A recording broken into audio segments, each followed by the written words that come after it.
მოგწამოდით თქვენ არჩევნებს ზოგადად აკვირდებოდით და დააკვირდებით კიდევ თქვენი ორგანიზაცია მთელი საქართველოს მასშტაბით. მოკლედ რომ შეაფასოთ ეს განმეორებითი კენჭისყრები, რაც გუშინ ჩატარდა და ქონდა თუ არა მოლოდინი, რომ განმეორებითი კენჭის შედეგად არ იქნებოდა მეორე ტური თქვენ შესაძლებელი. განმეორებითი კენჭის შედეგები და მხოლოდ თეორიული შანსი არსებობდა იმისა, რომ პირველ ტურში გამოვლენილი იყო გამარჯვებული, თუმცა კანონმდებლობა ითვალისწინებს, რომ თუ უბნებში ამორჩეულთა რაოდენობა შესაძლოა რაიმე გარკვეული გავლენა მოახდინოს არჩევნების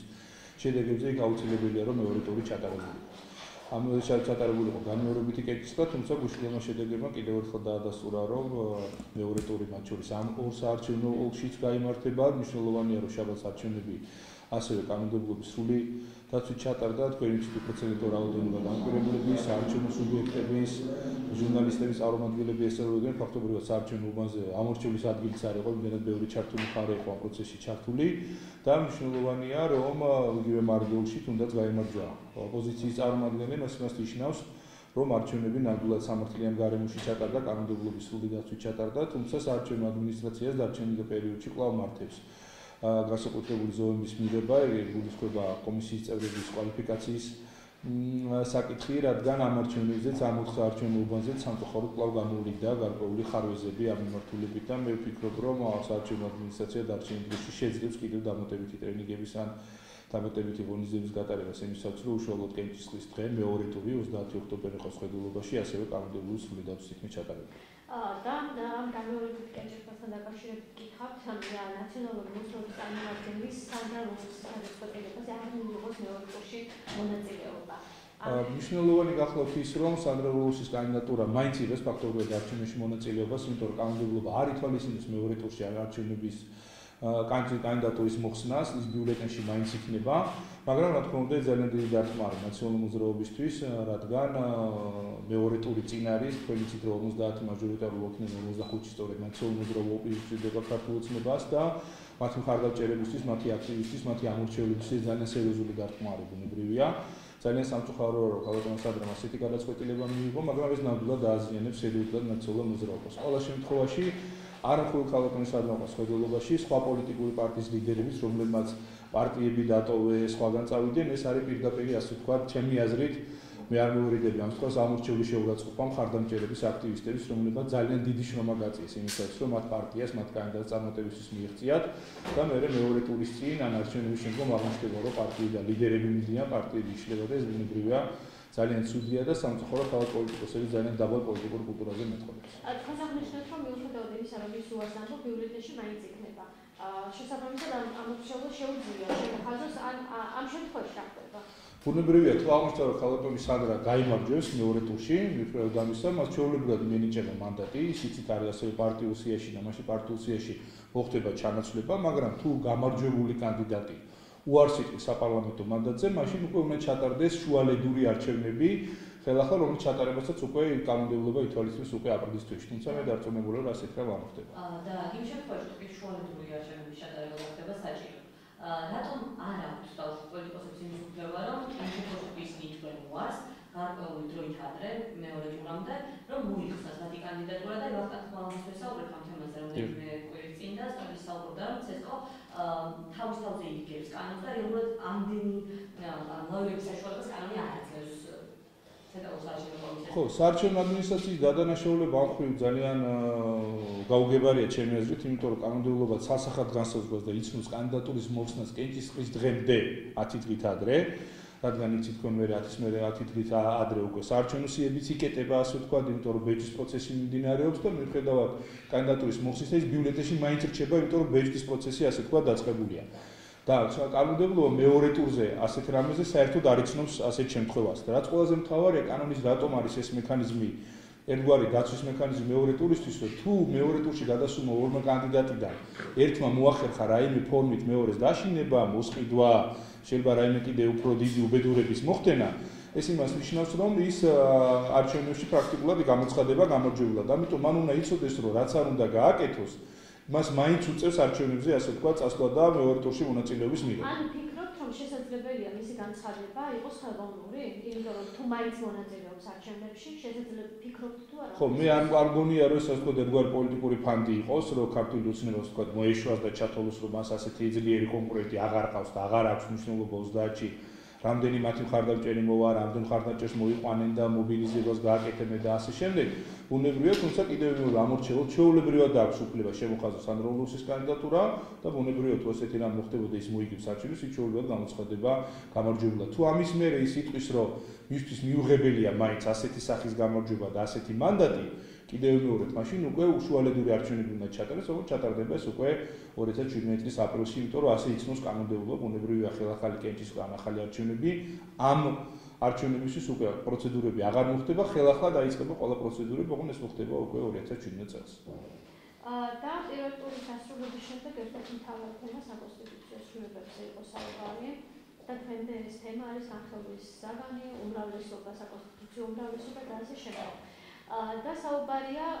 იმაზე, რომ საკონსტიტუციო ცვლილებებზე უნდა იმუშაოს ჯგუფმა პარლამენტში და არა პრეზიდენტთან.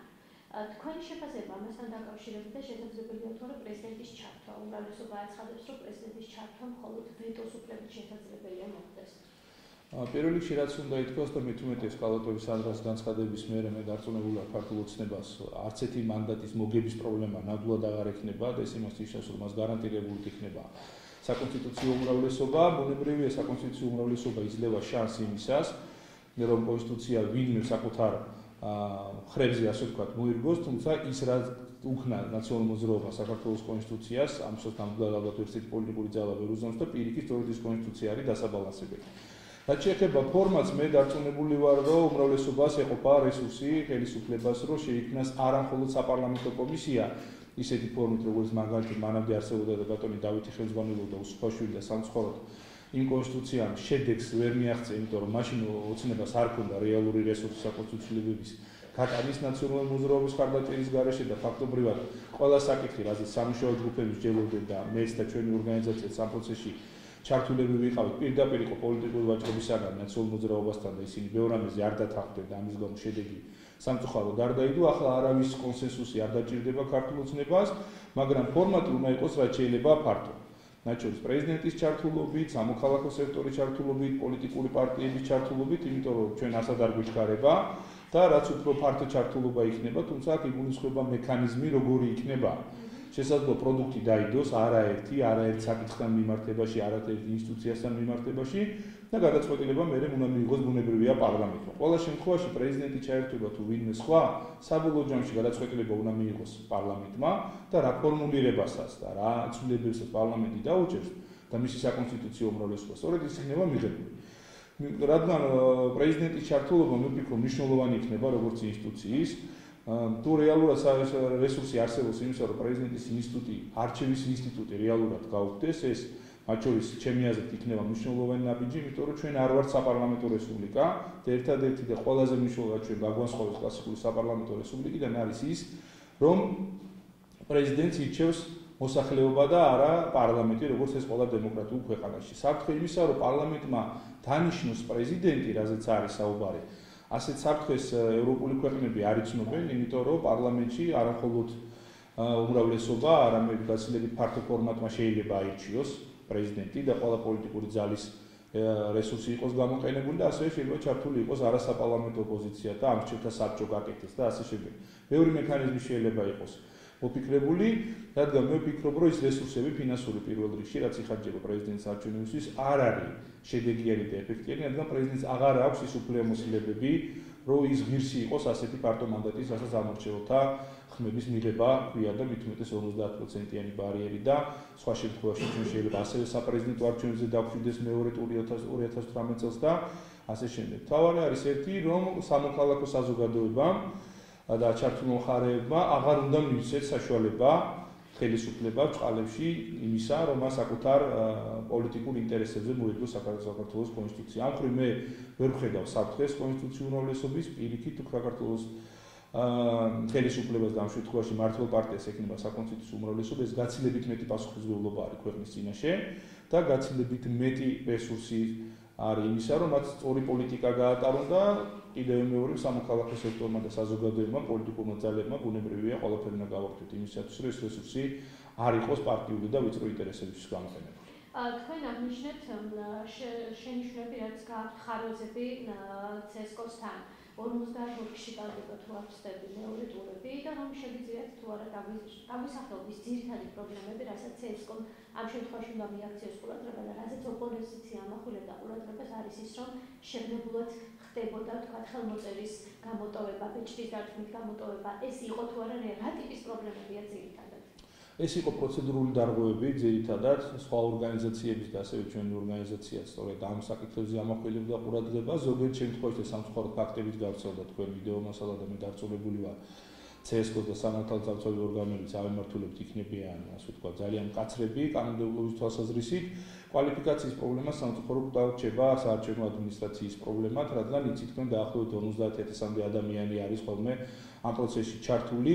ცალკე იცით თქვენ 6 წელს ნიშნავს საარჩევნო ადმინისტრაცია, ირჩევს საოლქო კომისიები და აქაც არ არის ხოლმე ხშირად საუკეთესო კადრები და დიდი არჩევანი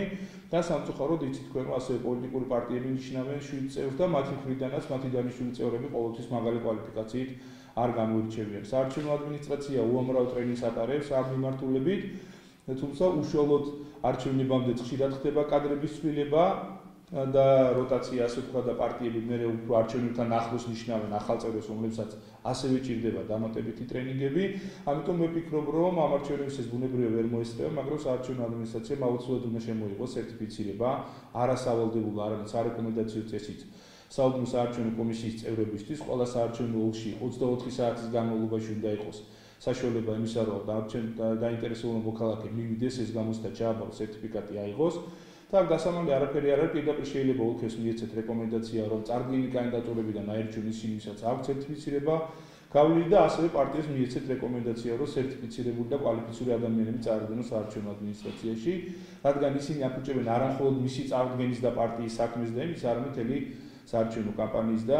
ძალიან რთულია კიდევ მეორე 50000 მაღალი კვალიფიკაციის ადამიანის შერჩევა უშუალოდ კენჭისყრის დისთვის. თუმცა უკვე ჩვენ ქვეყანაში მე რამდენი არჩევნებს ვატარებთ და ბუნებრივია გამოცდილებული ადამიანების ბაზაც არსებობს, რესურსი არსებობს, თავარი ეს ადამიანები იყვნენ ნეიტრალურები და ემორჩილებოდნენ მხოლოდ საარჩევნო კანონმდებლობას და არა სხვას.